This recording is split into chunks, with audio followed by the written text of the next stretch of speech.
Dealer दाइको discount पाई सबै दङ्ग परौँ।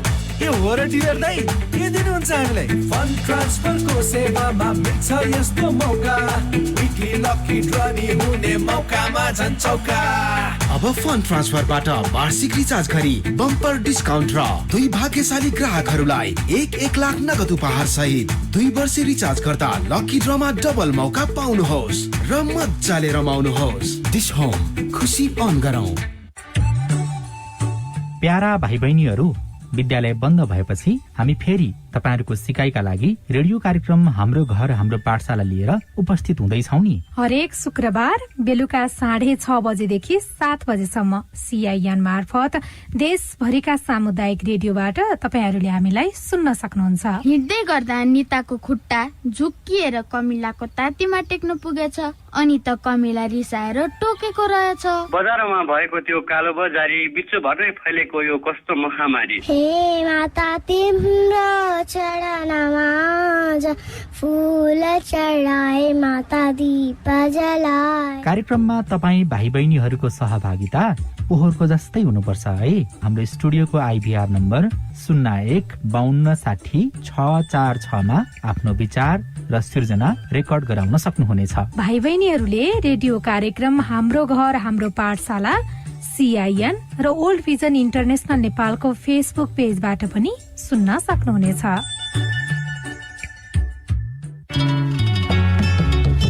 5 वर्ष मुनिका बालबालिकाहरूलाई नेपाल सरकारले बाल पोषण भत्ता प्रदान गर्दै आइरहेको छ। यसका लागि आफ्नो वडा कार्यालयमा नाम दर्ता गरी बाल अधिकारको सुनिश्चितता गरौं। बाल पोषण भत्ता बालबालिकाको पोषण तथा स्वास्थ्यमा मात्रै खर्च गर्नुपर्नेछ। स्थानीय तहले भत्ताको सदुपयोगको सुनिश्चितता गर्नुपर्दछ। जनचेतनाका लागि सामाजिक सुरक्षा नागरिक समाज सञ्जाल SPCSN र समाज सेवा तथा मानव अधिकारमा महिला र बालबालिका सिविसद्वारा जारी। सहयोगी संस्था we social movement Belgium. COVID बारे बालबालिकाको चासो अब हाम्रो पालो।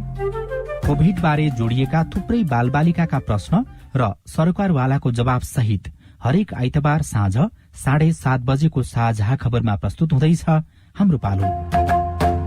कोभिड पछि घरको बसाई, बाल मस्तिष्कमा पर्ने प्रभाव, बाल मनोविज्ञानका सवाल, कोभिडमा बाल सुरक्षा र कोभिड विरुद्धको खोप लगायत तपाईलाई लागेको विषयमा हाम्रो IVR नम्बर 015260 मा प्रश्न रेकर्ड गराउनुहोला। हामी हाम्रो पालो मार्फत देशभरिका सामुदायिक रेडियोमा प्रसारण गर्नेछौं।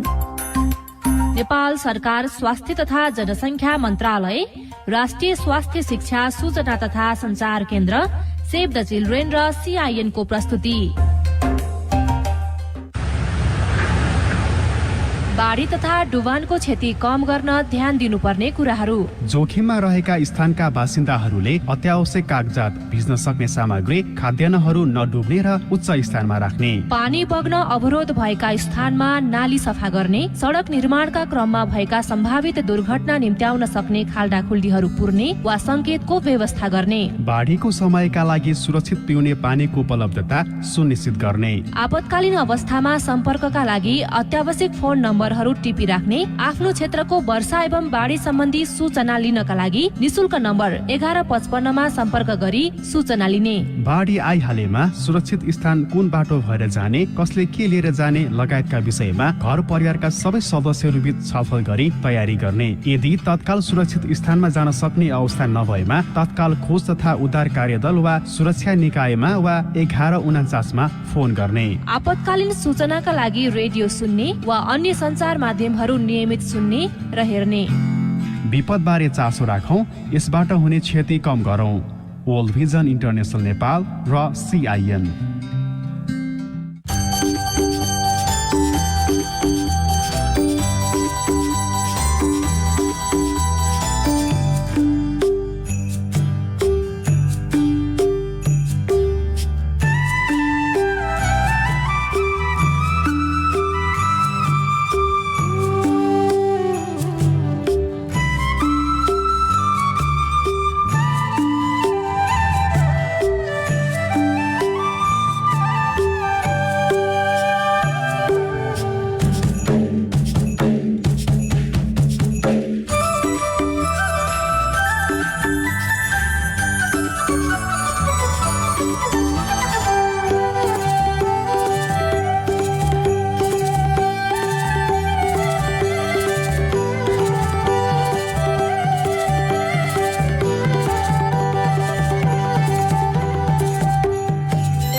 सामाजिक रूपान्तरणका लागि यो हो सामुदायिक सूचना नेटवर्क CIN। अहिले बिहानको 6 बजेको छ। सामुदायिक सूचना नेटवर्क CIN बाट अब प्रसारण हुँदैछ साझा खबर।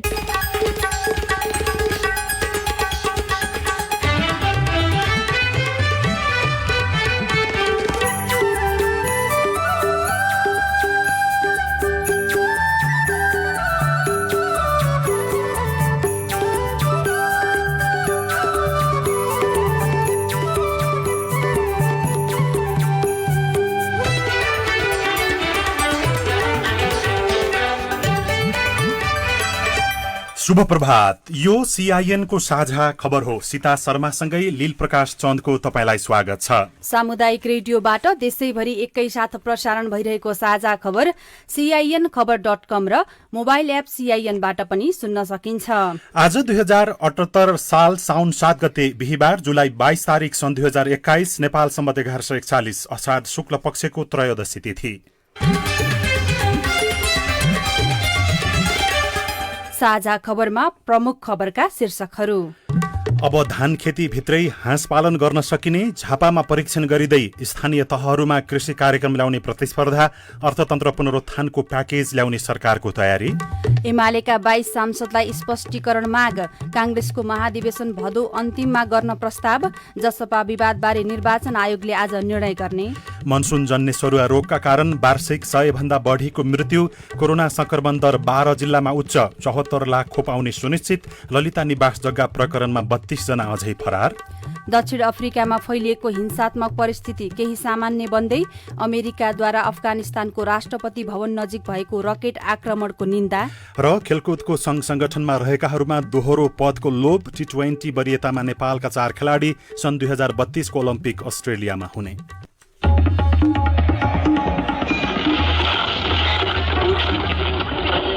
सयौं रेडियो, हजारौं रेडियो कर्मी र करोडौं नेपालीको माझमा यो हो सामुदायिक सूचना नेटवर्क CIN। साझा खबरको सबैभन्दा सुरुमा अब धान खेती भित्रै हाँस पालन गर्न सकिने गरी विभिन्न प्रकारको प्रयोग सुरु गरिएको प्रसंग। राष्ट्रिय खाद्य बैंक लिमिटेडले नेपालमै पहिलो पटक व्यावसायिक रूपमा राइस डग फार्मिङको शुरूआत गरेको छ। यो फार्मिङ भनेको धानको खेतीभित्र लोकल हाँसको उत्पादन गर्ने प्रक्रिया हो। कम्पनी रजिस्ट्रारको कार्यालय त्रिपुरेश्वरमा झण्डै 8 महिना अगाडि दर्ता भई अस्तित्वमा आएको सो बैंकले स्थापना लगत्तै कृषि क्षेत्रमा योगदान शुरू गरेको छ। बैंकका कार्यकारी अध्यक्ष शंकरनाथ उप्रेतीका अनुसार बैंकले हाल झापाको गौरादह नगरपालिका 2 मा 50 बिघा जमिनमा पाइलट प्रोजेक्टका रूपमा लोकल बासमती धानको खेती गर्दै आएको छ। यसै खेतीभित्र केही जमिनमा लोकल हाँस पालन गरिएको छ।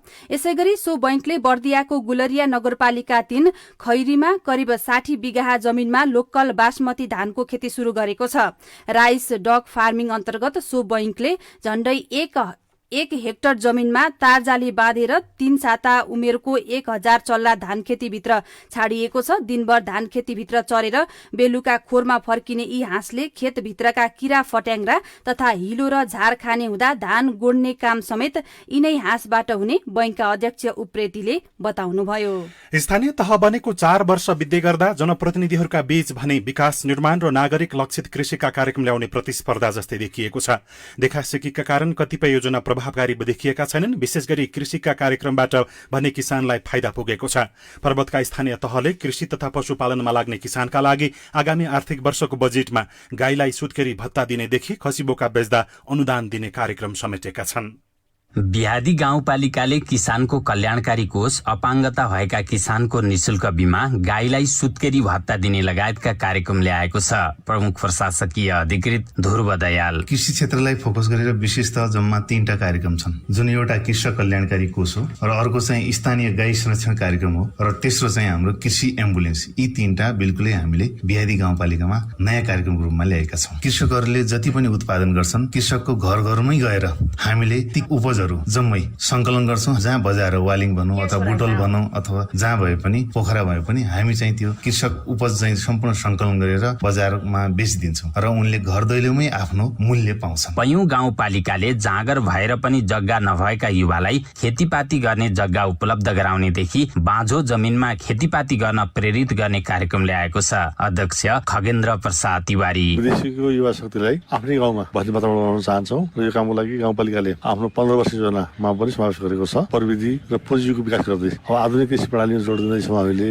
अब कृषिमा पशुपालनमा हामीले गाउँपालिका तर्फबाट अनुदानको व्यवस्थापन गर्छौं। मोडल फार्मको विकास गरेर पनि अब चाहिँ आम्दानीको लागि विदेश भुक्तानी पर्ने अवस्था हुँदैन। बाख्रा पालन, भैँसी पालन, तरकारी खेतीहरू होइन गरिरहेका छन्, माछा पालन गरिरहेका छन् होइन। हामीले कृषिमा चाहिँ कृषि औजारहरूलाई पनि अनुदान व्यवस्था गरेका छौँ। फालेवासमा पनि कृषिमा रोजगारी र आम्दानी गर्ने खालका विभिन्न कार्यक्रम रहेका छन्। नगर प्रमुख पदमपाणी शर्मा, जब बाँझो जमिन उपयोग गर्ने भन्ने हिसाबले फलेवास नगरपालिकाले नीति लियो, मल्याङ्गी एरियामा नगदे बाली, त्यहाँ सुन्तला, त्यहाँ तरकारी लगाउने र त्यही अनुसार चाहिँ हामीले एक बस्ती एक उत्पादन भनेर हामीले मल्याङ्गी एरियामा 200 रोपनीमा सुन्तला र चाहिँ कागती हामीले व्यावसायिक हिसाबमा लगाइरहेका छौँ। आँपको सन्दर्भमा, लिचीको सन्दर्भमा, केराको सन्दर्भमा हामीले यो क्षेत्रलाई महत्त्वपूर्ण हबको रूपमा अगाडि बढाउने नीति छ। कुस्मा नगरपालिकाले एक गाउँ एक कृषि नर्सरी, केरा, कागती, किवी तथा सुन्तला खेती विस्तार गर्ने कार्यक्रमलाई प्राथमिकतामा राखेको नगर प्रमुख रामचन्द्र जोशी बताउनुहुन्छ। कुस्मा नगरपालिका वास्तव भन्ने हो भने हामीहरूले यो कृषिका लागि एकवटा एक नर्सरी कार्यक्रमहरू सञ्चालन गरेका छौँ। त्यसै गरी हामीले विशेष गरेर यो किवी खेतीहरू बढी जोड दिएका छौँ र त्यसै गरी विभिन्न किसिमका आय आर्जनको लागि तालिमहरू उपलब्ध गराएका छौँ। कृषि तालिम, भेटनेरी तालिम जस्ताहरू गराएका छौँ र विदेशमा गएर आउनुभएका युवाहरूलाई बाँझो जमिन पनि उपयोग गर्नको लागि अब हामीले अनुदान दिएर हुन्छ कि के गरेर हुन्छ प्रोत्साहनका लागि विभिन्न खेती गर्नलाई अनुदान समेत दिने हामीले निर्णय गरेका छौँ। स्थानीय तहले कृषि उत्पादन वृद्धि गर्ने, किसानलाई ऋण तथा अनुदान, वस्तु बजारीकरण लगायतका सहयोग गर्ने कार्यक्रमलाई बजेट, नीति तथा कार्यक्रममा समावेश गरेका छन्, जसले गर्दा किसान खुसी भएका छन्। रोशन तिवारी, CIN रेडियो शालिग्राम पर्वत। कोभिड-19बाट प्रभावित अर्थतन्त्र पुनरुत्थानका लागि सरकारले विशेष राहत प्याकेज ल्याउने भएको छ। शिथिल अर्थतन्त्रलाई चलायमान बनाउन र आर्थिक पुनरुत्थान गर्न सबै जनतालाई भ्याक्सिन लगाउने कार्यलाई तीव्रता दिनुका साथै राहत प्याकेज पनि ल्याउने भएको हो। प्रधानमन्त्री शेरबहादुर देउवाले हिजो नेपाल उद्योग परिसंघको 18औं वार्षिक साधारण सभालाई सम्बोधन गर्दै कोभिडको समस्या समाधानमा हातेमालो गर्न आग्रह गर्दै राहतको प्याकेज ल्याउने बताउनु भएको हो। कोभिड-19 को महामारी नियन्त्रणमा सहयोग गर्न पनि निजी क्षेत्रलाई प्रधानमन्त्रीले आह्वान गर्नु भएको छ। कोभिडको जो समस्या छ त्यो समस्या समाधानमा निम्ति नेपालका उद्योगपतिहरू, व्यापारीहरूले सहयोग गर्नुपर्छ भन्ने मेरो धारणा छ। म यहीबाट फेरि अनुरोध आह्वान गर्न चाहन्छु कि नेपालमा जो महामारी फैलिएको छ सरकारले त उसको कर्तव्य गर्दै पर्छ। उहाँले पनि हातेमालो गरिदिनुभयो भनेदेखिलाई हामी छिटै महामारीबाट मुक्त हुन सक्छौँ भन्ने मलाई आशा छ। अर्थमन्त्री जनार्दन शर्माले कोरोना महामारीका कारण मुलुक आर्थिक रूपले चुनौतीपूर्ण अवस्थामा रहेको भए पनि यसले नयाँ सम्भावनाको बाटो समेत देखाएको बताउनुभयो। सामान्य प्रधानमन्त्रीको निर्देशनअनुसार अर्थ मन्त्रालयले राहत तथा पुनर्स्थापनाको प्याकेज सहितको कार्यक्रम छिटै तपाईहरुको सामु ल्याउनेछ। तपाईहरुको सल्लाह सुझाव अनुसार नै हामी त्यसलाई अगाडि बढाउनेछौँ। स्वदेशी एउटा उत्पादन जो अभियान छ, मेक इन नेपालको अभियान छ, अभियानलाई सफल पार्नको लागि हामीलाई उत्पादनको गुणस्तर एकातिर आवश्यक हुनेछ भने त्यसको परिणाम मूल्यमा प्रतिस्पर्धा नभइकन हामी अभियानलाई सफल पार्न सक्दैनौं। कोभिडले आत्मनिर्भरताको बाटोतर्फ जान सिकाएको भन्दै मन्त्री शर्माले यो बेला निजी क्षेत्र र राजनीतिक दल एक ठाउँमा उभिनुपर्ने धारणा राख्नुभयो। अब पनि स्वास्थ्यकै प्रसंग। सरकारले 74 लाख कोरोना विरुद्धको खोप आउने सुनिश्चित भएको जानकारी दिएको छ। 2 करोड 12 लाख नागरिकलाई कोरोना विरुद्धको खोप लगाउने लक्ष्य लिएको छ। तर हिजोसम्ममा 65,82,580 डोज प्राप्त भएको छ भने 74 लाख कोरोना विरुद्धको खोप आउने सुनिश्चित भएको हो। उपलब्ध भएको खोप मध्ये 18 लाख मात्रा सरकारले खरिद गरेको हो भने बाँकी सबै अनुदानमा प्राप्त भएको हो। गत वर्षको 8 माघमा पहिलो पटक भारतले 10 लाख मात्रा कोभिशिल्ड खोप सहयोग गरेको थियो। त्यसयता भारतसँगै चीन र अमेरिकाबाट पनि खोप प्राप्त भइरहेको छ।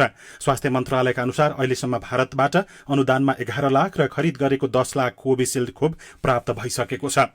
स्वास्थ्य मन्त्रालयले भने कोरोना संक्रमण दर फेरि बढ्न थालेको भन्दै चिन्ता व्यक्त गरेको छ। निषेधाज्ञा खुकुलो हुँदै गएको र मानिसहरूको चहल पहल बढेसँगै संक्रमणको जोखिम बढ्न थालेको स्वास्थ्य तथा जनसंख्या मन्त्रालयका सहप्रवक्ता समीर कुमार अधिकारीले बताउनुभयो।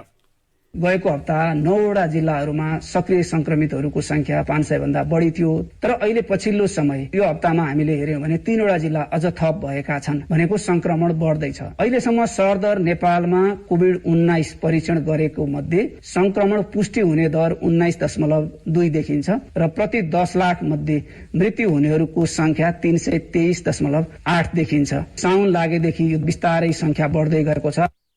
मन्त्रालयका अनुसार हिजो मात्रै देशभर 2,838 जनामा कोरोना भाइरसको संक्रमण पुष्टि भएको छ भने 1,475 जना कोरोना संक्रमण मुक्त भएका छन्। गत 24 घण्टामा थप 30 जनाको कोरोनाका कारण मृत्यु भएको छ। काठमाडौँ उपत्यकामा हिजोदेखि 18 वर्षमाथिका उमेर समूहलाई कोरोना विरुद्धको खोप लगाउन सुरु गरिएको छ। जनस्वास्थ्य विज्ञहरूले कोरोना महामारीको तेस्रो चरणको लहरको तयारीका लागि सरकारलाई भने 18 बुँदे सुझाव दिएका छन्। कोरोनाको तेस्रो लहर आउने सम्भावना उच्च रहेको भन्दै 16 जना स्वास्थ्य विज्ञहरूले प्रधानमन्त्री शेरबहादुर देउवालाई भेटेर 18 बुँदे सुझाव पेश गरेका हुन्। एमाले प्रधानमन्त्री शेरबहादुर देउवालाई विश्वासको मत दिएका वरिष्ठ नेता माधव कुमार नेपाल सहित 22 सांसदसँग स्पष्टीकरण सोधेको छ। स्पष्टीकरण माग गरिएको पत्रमा विश्वासको मतबारे भने केही उल्लेख छैन। संविधानको धारा 75(5) अनुसारको सरकार गठनका सन्दर्भमा पार्टीको हुइप नलाग्ने आशयको सर्वोच्च अदालतको परमादेश रहेकाले अन्य गतिविधि इंकित गरेर पत्र पठाइएको हो। एमाले केन्द्रीय कमिटी बैठकले गत सोमबार 22 सांसदसँग 24 घण्टाभित्र स्पष्टीकरण माग गर्ने निर्णय गरेको थियो। त्यही निर्णय अनुसार उनीहरूलाई साउन 4 र 5 को मिति राखेर हिजो मात्रै पत्र पठाइएको हो। बानेश्वरमा बसेको खनाल नेपाल पक्षका स्थायी कमिटी सदस्यहरूको बैठकले गरेको निर्णयबारे जानकारी दिँदै नेपाल पक्षका नेता रघुजी पन्तले भन्नुभयो, एकता वार्ता चलिरहेको र 10 बुँदे सहमति बुझाएको अवस्थामा स्पष्टीकरण सोध्ने र वरिष्ठ नेता माधव कुमार नेपाल विरुद्ध नारा जुलुस गर्ने एवं पुतला जलाउने साथै संविधान र सर्वोच्च अदालतको फैसला अनुरूप आफ्नो विवेक प्रयोग गरेर विश्वासको मत दिने सांसदहरूलाई आतंकित पार्ने र उनीहरू विरुद्ध उत्तेजक गतिविधि र नाराबाजी गर्ने काम तत्काल रोकिनुपर्छ। यस्ता गतिविधिलाई तत्काल रोकेर पार्टी एकताको कामलाई गम्भीरताका साथ अघि बढाउन यो बैठक पार्टी अध्यक्ष कमिटिको ध्यानाकर्षण गर्दछ। ओली पक्षको 3 दिनदेखि काठमाडौँमा जारी केन्द्रीय कमिटिको बैठकमा बोल्ने अधिकांशले पार्टीलाई विभाजन गर्नु हुँदैन भन्ने आवाज उठाएपछि अध्यक्ष केपी ओलीले वरिष्ठ नेता माधव कुमार नेपाललाई दोस्रो अध्यक्ष बनाउन तयार रहेको बताउनु भएको छ। पार्टीको जारी केन्द्रीय कमिटी बैठकमा उहाँले केन्द्रीय सदस्यहरूलाई सम्बोधन गर्दै दोस्रो अध्यक्ष दिन तयार रहेको तर नेता नेपालले पनि आफ्ना गल्ती कमी कमजोरीहरू सच्याउनु पर्नेमा जोड दिनुभएको हो।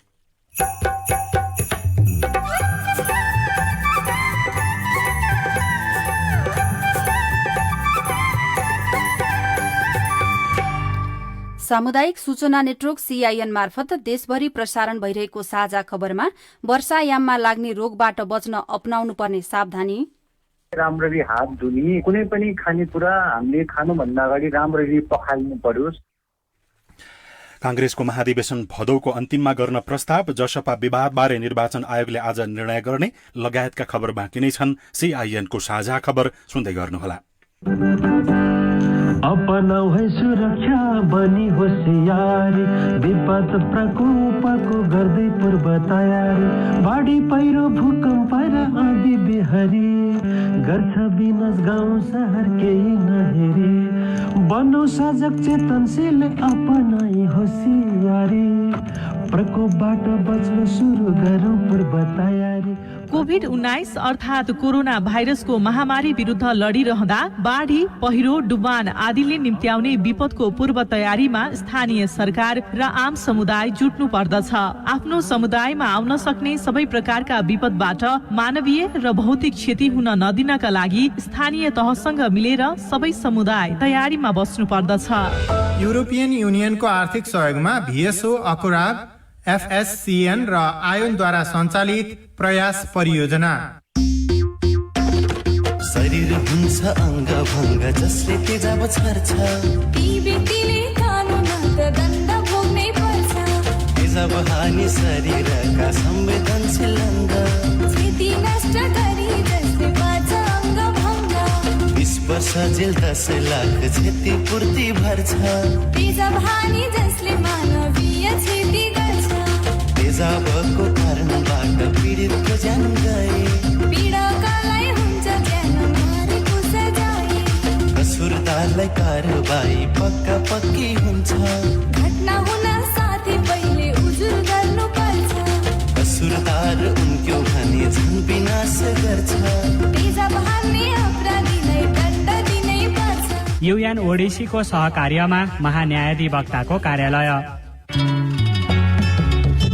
5 वर्ष मुनिका बालबालिकाहरूलाई नेपाल सरकारले बाल पोषण भत्ता प्रदान गर्दै आइरहेको छ। यसका लागि आफ्नो वडा कार्यालयमा नाम दर्ता गरी बाल अधिकारको सुनिश्चितता गरौं। बाल पोषण भत्ता बालबालिकाको पोषण तथा स्वास्थ्यमा मात्रै खर्च गर्नुपर्नेछ।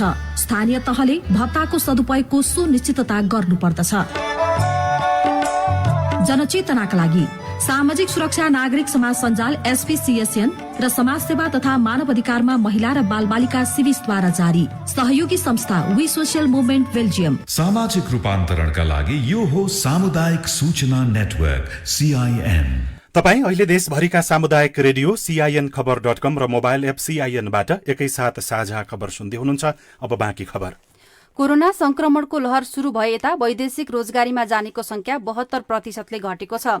आर्थिक वर्ष 75-76 मा 5,88,000 वैदेशिक रोजगारीमा गएकामा आर्थिक वर्ष 76-77 मा 3,38,000 मात्रै वैदेशिक रोजगारीमा गएको तथ्याङ्कले देखाएको छ। वैदेशिक रोजगार विभागका अनुसार कोरोना महामारी शुरू भएदेखि वैदेशिक रोजगारीमा जानेको संख्या गत वर्ष 1,66,000 मा झरेको थियो, जुन अघिल्लो वर्षको तुलनामा 49% कम हो। विभागका निर्देशक एवं सूचना अधिकारी महेन्द्रनाथ भट्टराईले CIN-सँग कुराकानी गर्दै पछिल्लो समय बन्दाबन्दी खुकुलो भएपछि वैदेशिक रोजगारीमा जानेको चहल पहल बढे पनि संख्या उल्लेख्य नरहेको बताउनुभयो। अब आज काठमाडौँबाट प्रकाशित पत्र पत्रिकाहरूको खबर। कान्तिपुर दैनिकको भित्री पन्नामा जसपा विवादबारे आज आयोगमा बहस शीर्षकमा राजेश मिश्र लेख्नुहुन्छ, निर्वाचन आयोगले जनता समाजवादी पार्टीको आधिकारिकता सम्बन्धी विवादमा केन्द्रीय कार्यकारिणी समितिको बहुमत अल्पमत हेरेर निर्णय दिने तयारी गरेको छ। राजनैतिक दल सम्बन्धी ऐनमा लिखित जवाफ र प्रमाणको आधारमा कुनै पक्षलाई मान्यता दिने अवस्था नरहे केन्द्रीय समितिमा बहुमत रहेको पक्षलाई दलको आधिकारिकता दिने प्रावधान रहेको छ। आयोगको कानून महाशाखा स्रोतका अनुसार दुवै पक्षले बुझाएको सक्कल कागजातकै भरमा फैसला लिन आयोगलाई कठिनाई पर्ने अवस्था सिर्जना भएको छ। बाहिरी पृष्ठमा VIP को रवाफमा सुरक्षाकर्मी लर्को शीर्षकमा खबर रहेको छ। खबर लेख्नुहुन्छ, मातृका दाहाल VIP को अघिपछि खटिएका सुरक्षाकर्मी घटाएर शान्ति सुरक्षा र सिमानामा पठाउने भन्दै जारी गरिएको कार्यविधि वर्ष दिन नपुग्दै सरकार आफैले मिचेको छ। मङ्सिरमा पास भएर फागुनदेखि लागू भएको कार्यविधि अनुसार 500 सुरक्षाकर्मी फिर्ता गरिएका थिए, तर अहिले फेरि नेताहरूकै सेवामा उनीहरूलाई खटाउन थालिएको छ। नेता र पदाधिकारीको व्यक्तिगत सुरक्षामा 2500 सुरक्षाकर्मी परिचालित छन्। जोखिम बढेमा सुरक्षाकर्मी बढाउनु राज्यको कर्तव्य हो, तर मूल्याङ्कन समितिलाई समेत थाहै नदिई गृह मन्त्रालयले तजबिजका आधारमा नेताहरूका लागि सुरक्षाकर्मी बढाउने गरेको छ। अर्को खबर, विषादी नजाँची भारतीय तरकारी शीर्षकमा छ। काठमाडौँ उपत्यकामा खपत हुने तरकारी 45% र फलफूल 75% भारतबाट आउने गरे पनि विषादी परीक्षण बिनै भान्सामा पुग्ने गरेको पाइएको छ। 2 वर्ष अघि सुरु गरिएको विषादी परीक्षण भारतको दबावपछि तत्कालै रोकिएको हो, अहिलेसम्म पनि सुरु गरिएको छैन। विषादी परीक्षण र नियमनबारे सरकारी निकाय अझै पनि अनभिज्ञ जस्तै देखिएका छन्। 2 वर्ष अघि नाकामा विषादी परीक्षण गर्ने व्यवस्था गरिएको थियो, तर भारतीय दबावका कारणले गर्दाखेरि हटेको थियो। राजधानी दैनिकको पहिलो पृष्ठमा मुख्य बिचौलिया सहित 32 जना अझै फरार रहेको शीर्षकमा समाचार छ। यो ललिता निवास जग्गा प्रकरणको प्रसंग हो। बालुटार स्थित ललिता निवासको 113 रोपनी सरकारी जग्गा किनबेच गरेर भ्रष्टाचार मुद्दामा मुछिएका मुख्य बिचौलिया अझै फरार रहेका छन्। फरार हुनेमा मुख्य बिचौलिया रामकुमार सुवेदी सहित 32 जना रहेका छन्। अदालतले म्याद गुजारेर उपस्थित नहुनेको हकमा मुद्दा पेशी चढाएर प्रक्रिया अगाडि बढाउने तयारी थालेको छ। पटक पटक म्याद जारी गर्दा पनि अटेर गरेपछि विशेष अदालत फरार रहेकाहरूको हकमा भ्रष्टाचार मुद्दाको पेशी चढाउने तयारीमा रहेको बुझिएको छ। फरार रहेकाहरूलाई इजलासको आदेशबाट एकपटक सार्वजनिक सूचना जारी गर्न लगाउने र सो प्रक्रिया गर्दा पनि अनुपस्थित भएमा मुद्दाको प्रक्रिया अघि बढाउने तयारी गरिएको छ। राजधानी दैनिकै भित्री पृष्ठमा कांग्रेसको महाधिवेशन सर्ने निश्चित शीर्षकमा समाचार छापिएको छ। नेपाली कांग्रेस 14औं महाधिवेशन सर्ने निश्चित भए पनि कहिले र कुन मितिमा सर्ने भन्ने टुङ्गो लाग्न सकेको छैन। यस सम्बन्धमा शीर्ष तहमा छलफलपछि टुङ्गो लगाइने जनाइएको छ। कांग्रेसले पार्टीको सबैभन्दा तल्लो तहको संरचना मानिएको ओडा अधिवेशन आगामी 12 साउनबाट शुरू गर्ने गरी कार्यतालिका बनाएको थियो, तर कार्यतालिका प्रभावित हुने निश्चित भइसकेको छ। ओडा अधिवेशन सार्दा 28 वा 29 साउनमा गर्ने गरी सार्ने तयारी भइरहेको छ। ओडा अधिवेशन 15 दिन सारिने र केन्द्रीय महाधिवेशन भदौ अन्तिमसम्म सार्ने तयारी भइरहेको छ।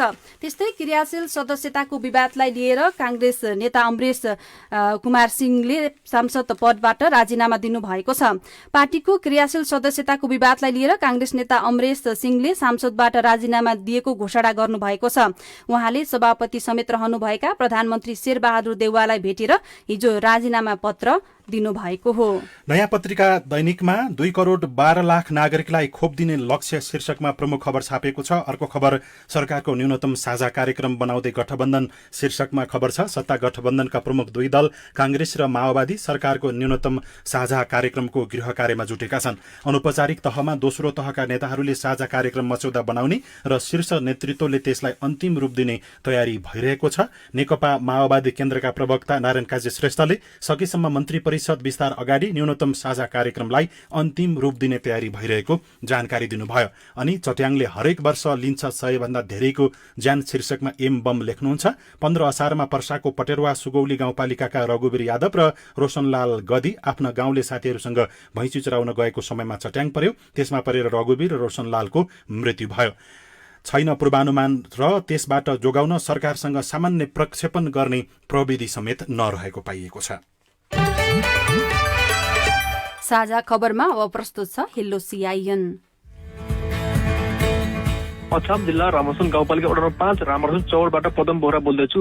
जिल्ला प्रशासन कार्यालय अछामले फेरि पनि अछाम जिल्लालाई साउन 15 गतेसम्म लकडाउन घोषणा गरेको छ। अहिले अछाम जिल्लामा सक्रिय संक्रमित संख्या 12 जना र कमल बजार प्रयोगशालामा अहिले पीसीआर टेस्ट एकजना पनि हुँदैन। कि त गाउँ गाउँमा गएर सबै जनतालाई पीसीआर टेस्ट गराउनु पर्यो। यतातिर प्रयोगशालाले अहिले हामीसँग कोरोना परीक्षण गर्ने एकजना पनि छैन, अहिले कोरोना प्रभाव त्यति छैन भनेर पीसीआर टेस्ट पनि नगर्ने। अर्कोतिर जिल्ला प्रशासन कार्यालय अछामले लकडाउन थपेको गर्ने। कोरोना रोकथामको प्रमुख विकल्प भनेको लकडाउन मात्र हो। शिक्षा क्षेत्रलाई तपाईले कहिले खोल्न निर्देशन दिनुहुन्छ? जवाफ दिँदै हुनुहुन्छ अछामका प्रमुख जिल्ला अधिकारी रुद्र बहादुर मल्ल। शिक्षाको त जनरली तपाईले बुझ्ने कुराहरू पनि शिक्षा मन्त्रालयले नै त्यो सम्बन्धी उले निर्णय गर्छ, परिपत्रहरू गर्छ। हाम्रो चाहिँ पीसीआर परीक्षण पनि नगराएको स्थिति हो र परीक्षण गराउँदाखेरि अझै पनि रिस्कहरू भइराखेको हुँदाखेरि हामीले चाहिँ अरू चाहिँ हामीले धेरै खुकुलो गराएका छौँ। एउटा हेल्थ प्रोटोकलहरू एकदम चाहिँ अपनाएर काम गर्ने गरेर हामीले जस्तो अब व्यापार व्यवसायहरू सञ्चालन गर्ने कुराहरू भयो त्यस हिसाबले सञ्चालन गराएका छौँ। अर्को प्रश्न पनि अछामबाटै। नमस्कार, म मेल्ले गाउँपालिका वडा नम्बर 5 बाट इन्द्रबहादुर रावत बोल्दैछु। सरकारले विद्यालयका कर्मचारी, बाल विकास र परिसरहरूको पारिश्रमिक तलब रु 15,000 तोकेको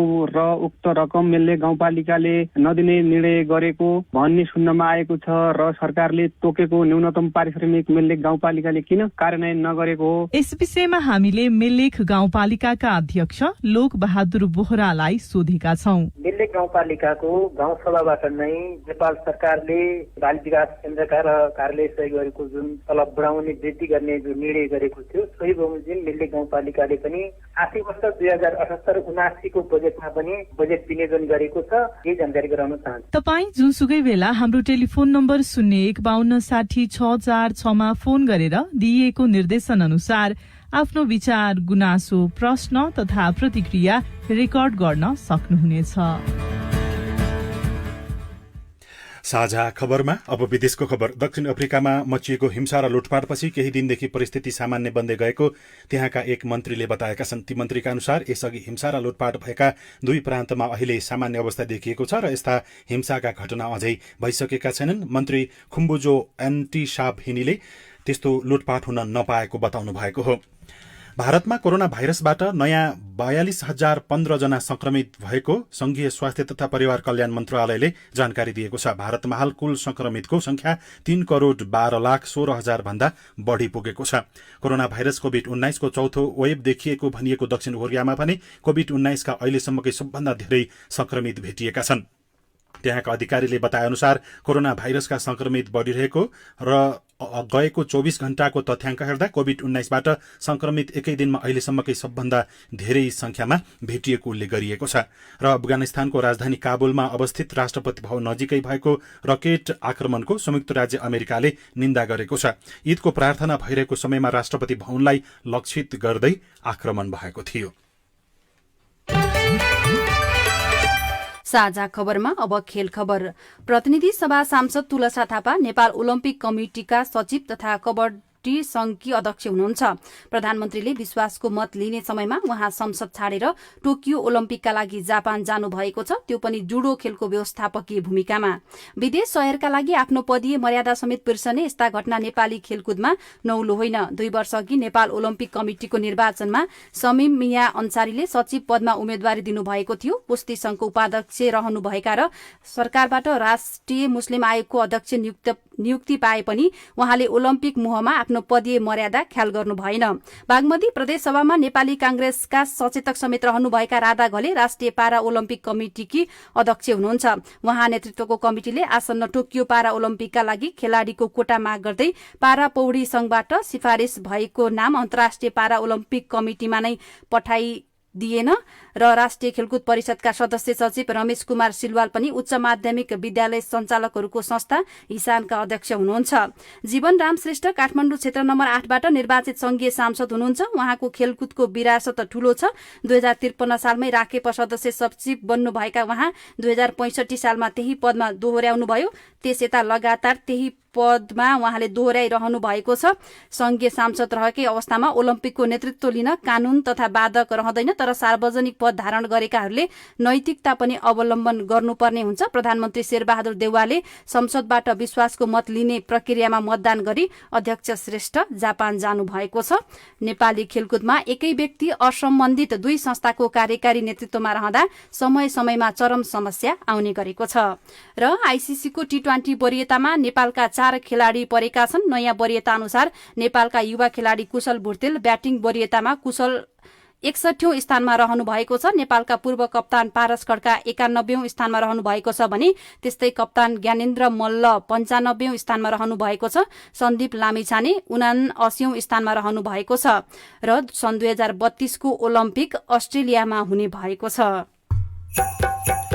सरुवा रोगका कारण वर्षेनी 100 भन्दा बढीको मृत्यु, सावधानी अपनाउन चिकित्सकहरूको सुझाव, रेडियो रिपोर्ट, स्वस्थ जीवनशैली सम्बन्धी सन्देश, अरू खबर र कार्टुन पनि बाँकी नै छ। CIN को साझा खबर सुन्दै गर्नुहोला।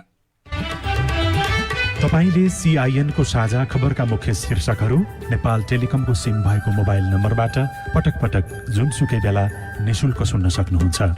32100 डायल गर्नुहोस् र दैनिक समाचार, स्वास्थ्य, कोभिड-19, कृषि, मौसम, प्रकोप र अधिकारका बारेमा पनि निशुल्क सुन्नुहोस्। 32100 सूचनाको सञ्चार। सामाजिक रूपान्तरणका लागि यो हो सामुदायिक सूचना नेटवर्क CIN। साझा खबरमा अब वर्षायाममा लाग्ने रोगको कुरा। वर्षायामको यो समयमा विभिन्न सरुवा रोगको जोखिम हुन सक्छ। त्यसैले यो मौसममा सबै उमेर समूहका व्यक्तिले खानपानमा विशेष ख्याल गर्नुपर्छ। वर्षायाममा लाग्न सक्ने रोग र जोगिने उपाय के हुन सक्छ? झाडा पखाला र औमासी हुने हुन्छ पानीहरू राम्रो नखाएमा। अर्को हुने भनेको चाहिँ टाइफाइड, हेपाटाइटिस ए इन्फेक्सन भन्छौँ, जुन चाहिँ इन्फेक्सनहरू हुने चान्सेस हुन्छ। डाक्टर दिपेश साक्यले भने जस्तै वर्षायाममा लाग्ने प्रमुख रोगहरू यिनै हुन्। निरन्तर झरी पर्ने भएकाले यो समयमा बाढी, पहिरो र डुबान हुन सक्छ, जसले गर्दा पानीको मुहान दूषित हुने र यसबाट सरुवा रोग फैलने खतरा हुन्छ। 2-3 दिन भइथ्यो ज्वरो आएको, अनि त्यहाँ दबाई खाइरहेको थिएँ, अनि त्यहाँ खाँदा खाँदा मलाई ठिक भइरहेको थियो, अनि एक्कासी एक दिन चाहिँ भमिट भएको, भोलिपल्ट 6-7 वर्षमै भमिट भएको भइ गरेर नि यहाँ 3 दिन अगाडि डाइरिया भएर आएको, अनि टेस्ट गर्दाखेरि फुड पोइजन भएको रहेछ। नेपालमा वर्षेनी वर्षायाम लागेपछि लाखौं मानिसहरू प्रभावित हुन्छन् भने झाडा पखाला लागेकै कारण 100 भन्दा बढीको मृत्यु हुने गरेको सरकारको तथ्याङ्कले देखाउँछ। अहिले पनि झाडा पखाला, पेट दुख्ने जस्ता समस्या लिएर अस्पतालहरूमा दैनिक 50 देखि 100 सम्म बिरामी आउने गरेको चिकित्सकहरू बताउँछन्। वर्षायाममा लाग्ने रोगबाट जोगिन के कुरामा ध्यान दिने? फेरि डाक्टर साकिए, पानीको सुविधा छ भने त सबभन्दा राम्रो साबुन पानीले राम्ररी हात धुने, कुनै पनि खानेकुरा हामीले खानुभन्दा अगाडि राम्ररी पखाल्नु पर्यो, सफा गरेर राख्नु पर्यो। हामीले खाने भाँडाकुँडाहरू पनि राम्ररी सफा गर्नु पर्यो। खाने पानी पनि राम्ररी उमालेर खानु पर्यो। यदि उमालेर खानै या पानी चलाउन सकिएन भने कमसेकम फ्युज प्रयोग गरेर पनि पानी खान सक्छ। त्यो बाहेक अब सरसफाइलाई ध्यान दिनु पर्यो। दिशा गर्ने ठाउँ चर्बीहरू राम्रो सफा गरेर राख्नु पर्यो। बालबालिकाहरूको हातहरू राम्ररी धुनु पर्यो। वर्षायाममा लामखुट्टेको टोकाई र अन्य किरा फट्याङ्ग्राको टोकाईबाट लाग्ने रोगहरूको पनि खतरा हुने भएकाले सतर्क रहनुपर्छ। स्वस्थ खाना र पानीको प्रयोग गर्ने तथा सरसफाइमा ध्यान दिने हो भने वर्षाको समयमा लाग्ने सरुवा रोगहरूबाट जोगिन सकिन्छ। स्नेहा कर्ण, CIN, काठमाडौँ। यो सँगै हामी साझा खबरको अन्त्यमा आइपुगेका छौं। सामुदायिक रेडियो प्रसारक संघद्वारा सञ्चालित CIN को बिहान 6 बजेको साझा खबर सक्नु अघि तपाईको स्वस्थ जीवनशैलीसँग जोडिएको एउटा सन्देश स्तन क्यान्सर भएको घरमै कसरी थाहा पाउने? कुनै स्तनमा गाँठो या डल्लाहरू आउने, यदि मुन्टोबाट पानी, रगत या कुनै तरल पदार्थहरू निस्क्यो भने चाहिँ नि क्यान्सरको सम्भावना पनि हुन्छन्। स्तन दुख्ने भनेको चाहिँ नि ब्रेस्ट क्यान्सर हुनु जरुरी छैन। स्तन दुख्ने महिनावारी टाइममा 2 हप्ता अगाडि दुख्न सुरु गर्छ र महिनावारी भइसकेपछि आफै ठिक हुन्छ। यदि महिनौसम्म दुखिरहेछ भने एकचोटि डाक्टरलाई देखाउन चाहिँ जरुरी हुन्छ। 25 वर्ष नागेपछि सबै स्त्रीहरूले चाहिँ आफ्नो स्तन जाँच गर्नुपर्छ। महिनावारी भएको 4औं दिनमा नुहाउँदाखेरि 2टै स्तन एकचोटि जाँच गर्ने र महिनावारी सुकिसकेछ भने चाहिँ नि हरेक महिनामा एकचोटि चाहिँ आफ्नो स्तन जाँच गर्ने र केही गरेर फेरि गाँठो या डल्लोहरू भेटायो भने या मुन्टोबाट पानी या रगत आयो भने चाहिँ सम्बन्धित डाक्टरसँग गएर भेट्नुहोस्। स्तन क्यान्सर रोग विशेषज्ञ डाक्टर प्रफुल्ल साक्यसँगको कुराकानीमा आधारित यो सन्देशसँगै साझा खबरमा मुख्य खबर फेरि एकपटक। अब धान खेतीभित्रै हाँस पालन गर्न सकिने झापामा परीक्षण गरिँदै स्थानीय तहहरूमा कृषि कार्यक्रम ल्याउने प्रतिस्पर्धा, अर्थतन्त्र पुनरुत्थानको प्याकेज ल्याउने सरकारको तयारी। एमालेका 22 सांसदलाई स्पष्टीकरण माग, कांग्रेसको महाधिवेशन भदौ अन्तिममा गर्न प्रस्ताव, जसपा विवादबारे निर्वाचन आयोगले आज निर्णय गर्ने। मनसुनजन्य सरुवा रोगका कारण वार्षिक 100 भन्दा बढीको मृत्यु, कोरोना संक्रमण दर 12 जिल्लामा उच्च, 74 लाख खोप आउने सुनिश्चित। दक्षिण अफ्रिकामा फैलिएको हिंसात्मक परिस्थिति केही सामान्य बन्दै, अमेरिकाद्वारा अफगानिस्तानको राष्ट्रपति भवन नजिक भएको रकेट आक्रमणको निन्दा र खेलकुदको संगठनमा रहेकाहरूमा दोहोरो पदको लोभ। साझा खबरको अन्त्यमा कार्टुन हामीले कान्तिपुर दैनिकमा अबिनले बनाउनु भएको गजब छबा शीर्षकको कार्टुनलाई लिएका छौं। यहाँ व्यङ्ग्य गर्न खोजिएको छ, कोरोना विरुद्धको खोप लगाउन सुरु गरिएको छ, तर यति धेरै भिडभाड गरिएको छ कि त्यहीबाट फेरि कोरोना संक्रमण हुने जोखिम पनि देखिएको छ। यहाँ खोप केन्द्र लेखिएको छ, एकजना स्वास्थ्य कर्मीले अर्को एकजना वृद्ध जस्ता देखिएका व्यक्तिलाई केही भन्दैछन् र पछाडिपट्टि ठूलो भिड देखिएको छ। ती अगाडिपट्टि आएका व्यक्तिले भने यस्तो भनेका छन्, कहाँ लापरवाही हुनु र, देख्नु भन मास्क, सर्ट, प्यान्ट र जुत्ता मात्रै हो क्या, भिडभाडमा यताउता पर्या। हवस् त प्राविधिक साथी सुनिल राज भारतलाई धन्यवाद। अहिलेलाई लील प्रकाश चन्द्र, सीता शर्मा बिदा भयौं। तपाईको आजको दिन शुभ होस्। नमस्कार। यसपछि देशभरिका सामुदायिक रेडियोबाट कार्यक्रम हाम्रो पालिका प्रसारण हुनेछ, सुन्ने प्रयास गर्नुहोला।